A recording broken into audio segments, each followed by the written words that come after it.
everyone, welcome back to my channel. I'm finally here to show you a flip through of the homeschool planner that I used last school year. I really intended on filming this 2 months ago when the school year actually ended, but life happened and so I wasn't able to do it until now. It's actually June and the new school year is about to start in 2 weeks, so I might as well get this over with since I'm actually in the process of already setting up my new homeschool planner for this year. So anyway, if you haven't seen the flip through video of this homeschool planner last year when we began the school year in June, then feel free to watch it first. I'm going to be linking the video down below. So this video is really all about me telling you exactly how I used this planner last school year and what worked, what didn't, and how I plan to change my setup for this coming school year. So let's get started. Okay, so now this is a Foxy Fix Wanderlust Traveler's Notebook in the color Licorice. It's a pocket size, and as you can see, it's not thick at all. It's not a wide version. It's a compact version with 4 strings. So as you can see here, the string is actually very loose already, probably because I've used this planner a lot over the year. But this actually wasn't brand new when I bought it about 2.5 years ago, so it's really no wonder that this one has become loose already. But it's not a problem anymore because I actually won't be reusing this cover for this coming school year. So I'm just gonna be leaving this notebook as is to store all the inserts that I have in here right now. So okay, let's open it. I have it here. This is the only insert I have on the first string. This is actually my homeschool curriculum. So this is just a plain paper from CN Paper Crafts. So this is what it looks like inside. But I just put tabs on top there to divide the insert into the subjects we had last year. So there are 1, 2, 3, 4, 5, 6, 7 subjects that we had. During the beginning of the school year, our homeschool provider actually emails us a copy of the curriculum for the year for each subject. So what I did was just to print the files and sized it down, printed and cut them, and then paste them in here. So this is a sample. So this is whenever I do my weekly lesson plan in my weekly pages, which I will show you later on, I just have to look at this insert to see what lessons I have to teach my child, my son, who was in 1st grade. And then whenever we finish that lesson, I just take it off. So this is really very useful to me. I don't have to turn on my computer anymore to look at the files and stuff like that. The only thing I will change here is to add more tabs because this year I'll also be teaching music, arts, and PE.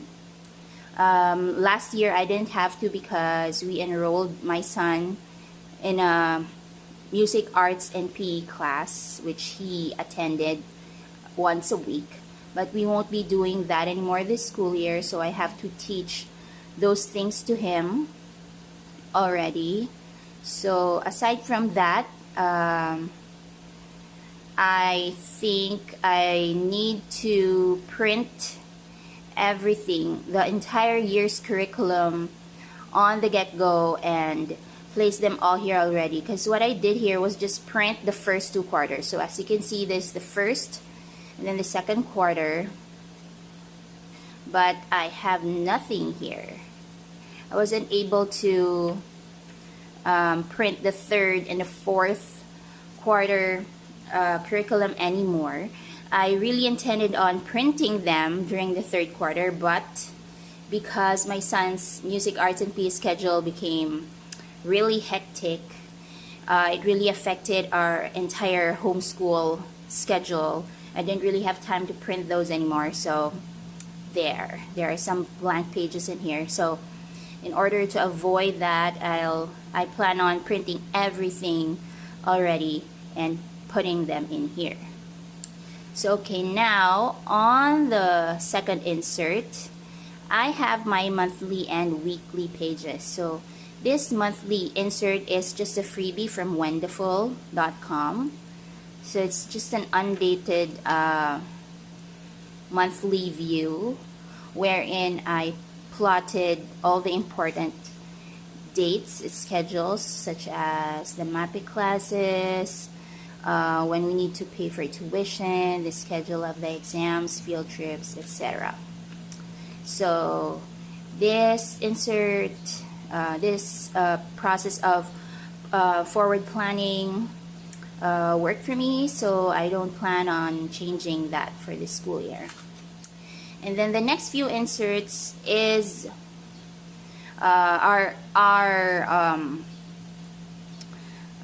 I used for the weekly lesson plan. I first started with a dot grid. This is actually a dot grid insert from Annie Plans.